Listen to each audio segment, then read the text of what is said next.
on Saturdays thrill, college kings clash, chasing that wheel. Sundays bring the pros, big hits, big plays, NFL battles where legends are made. From rivalries fierce to underdog shocks, we break it all down. It's the Blitz and the Block.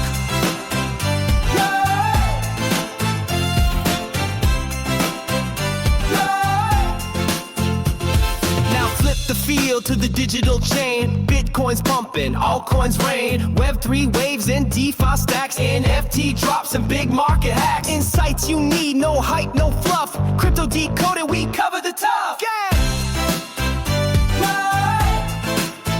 The Blitz and the Block. Where football meets the blockchain. Let's dive in.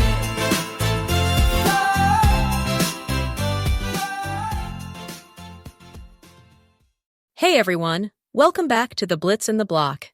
I'm Katie Randall, and I'm here with Crypto Joe and Crypto Dan. We've got a packed show today. Detroit football is making waves, and the crypto markets are, well, doing their usual roller coaster thing. But let's kick things off with some Michigan headlines, because honestly, this is wild.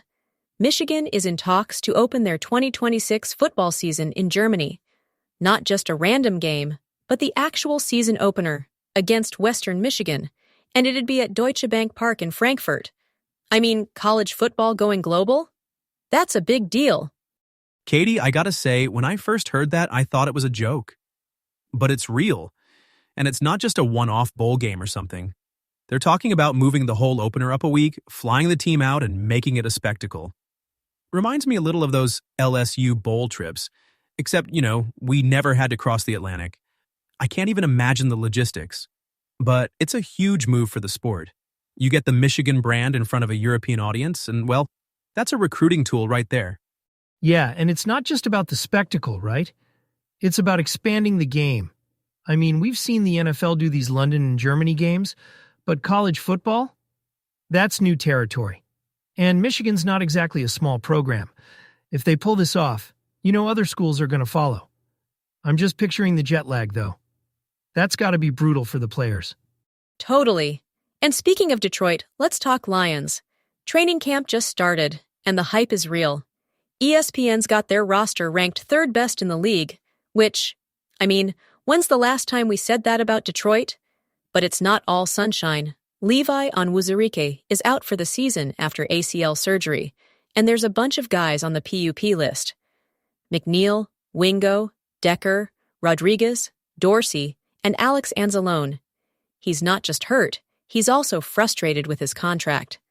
That's a lot of key names. Yeah, but, no new injuries in the first padded practice, so that's a win. And Aiden Hutchinson, man, he's looking like a beast after that leg surgery. He's going to be the anchor for that defense. I always say you need that one guy who sets the tone, and Hutchinson's it.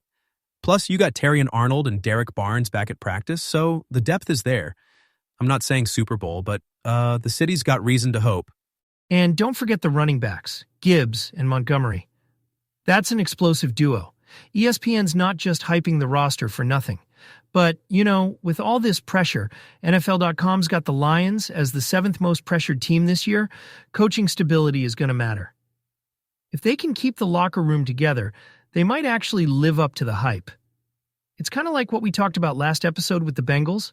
High expectations, but you got to survive the drama and the injuries. Exactly. Bottom line, Michigan's going global, and the Lions are balancing hope and health. It's a lot to watch, and honestly, it feels like Detroit's at the center of the football universe right now. But let's shift gears, because the crypto universe is just as wild this week. But first, here's a little public service announcement. When we discuss cryptocurrency, we are not providing financial advice. We are not financial advisors. Therefore, please conduct your research before investing in any product or service. I hope that we made that clear. Take it away, Dan. All right, so crypto. The big headline, the Genius Act finally passed, and that's huge for stablecoins. We've been talking about regulatory clarity for, years now? This is the first time the U.S. has real concrete rules for stablecoins, and it's opening the door for big players. Walmart, Amazon, MasterCard, Western Union, to actually use these things. Now, it's not going to happen overnight. Implementation could take up to 18 months, But this is the kind of clarity that gets both retail and business folks off the sidelines. Yeah, and you can already see the impact. Since June, 98 corporations have raised over $43 billion to put directly into crypto assets. That's not just Bitcoin, but altcoins too. I mean, that's more than a lot of these companies spend on their own business investments. But, some folks are saying it's getting a little overheated. If prices drop, those corporate treasuries could be in trouble. It's a risk for sure. And speaking of prices, Bitcoin hit a new all-time high, 123K. That's wild. But then it pulled back about 5%, so now we're sitting around 117K or so. The total crypto market cap briefly topped 4 trillion before dipping back. Analysts are calling it a healthy correction, but it's still a lot of volatility. And it's not just Bitcoin. Ethereum's trading in the $3,500 to $3,700 range, and the altcoins are all over the place. XRP, Solana, Doge, HBAR, they've all had big moves. Yeah, XRP's got that ETF buzz going, even though it's just futures for now. But if the SEC keeps softening up, we could see a spot product, and that would be a game changer. Solana's pushing $200, and HBAR just surged 12% after Robinhood listed it. That's the kind of thing that can kick off an altcoin season. But, there's still a lot of leverage in the system. Coinbase's research says if Bitcoin dominance stays below its 200-day moving average, we could see altcoins outperform for a while. But don't go all in just yet. These shakeouts can get ugly. I gotta jump in here because, Katie, you mentioned Doge. I remember last year I was on the road for a tournament, softball, right? And I'm watching Doge swing like 20% in a couple hours. I'm trying to focus on the game, but my phone's blowing up. That's the thing with these markets. You gotta have a strong stomach. And with all these new ETFs and listings, the swings are only getting bigger. Yeah, and it's not just about chasing the next big thing. The analysts keep saying, focus on fundamentals, token utility, regulation, adoption. The Genius Act is a step in the right direction, but there's still a lot of risk. And, like we talked about in previous episodes, institutional money can move these markets fast, but it can also pull out just as quick. So, keep your eyes open, do your research, and don't get caught up in the FOMO. Exactly. And with all this volatility, it's not just about making money, it's about surviving the shakeouts. But hey, speaking of surviving, let's talk about a company that turned a PR disaster into a win. I'm talking about Astronomer, and this story is wild. All right, so, Astronomer. If you missed this, their CEO and chief people officer got caught on the kiss cam at a Coldplay concert, at Gillette Stadium no less. It went viral, and not in a good way. Both of them ended up resigning after the clip blew up online. Most companies would have just gone silent, maybe put out a boring apology, but Astronomer? They went the other way. Yeah, they leaned in. Within days, they dropped a video with Gwyneth Paltrow, yes, that Gwyneth Paltrow, as their temporary spokesperson.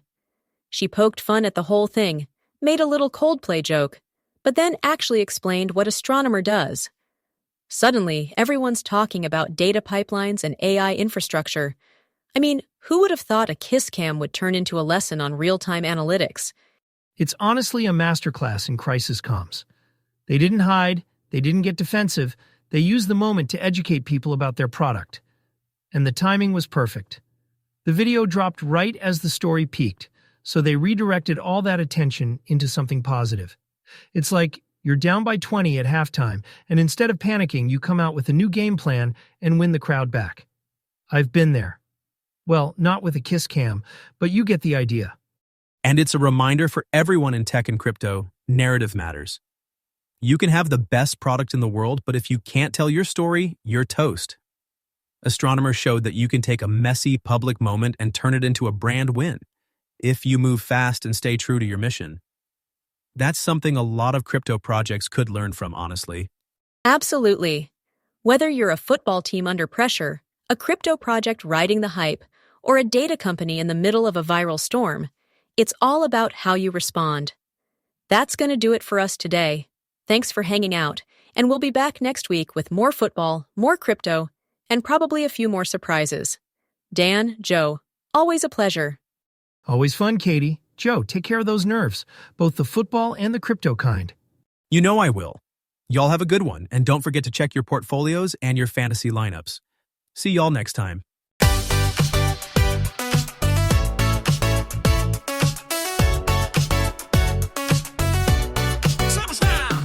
The plays have been called, the charts have been checked. From the gritter and hits to crypto's tech. Touchdowns scored and tokens rise. We've covered it all, no compromise. Stay locked in as the seasons turn. With every update, there's more to learn. Football, fire, and blockchain shocks. Only right here, the Blitz and the Block.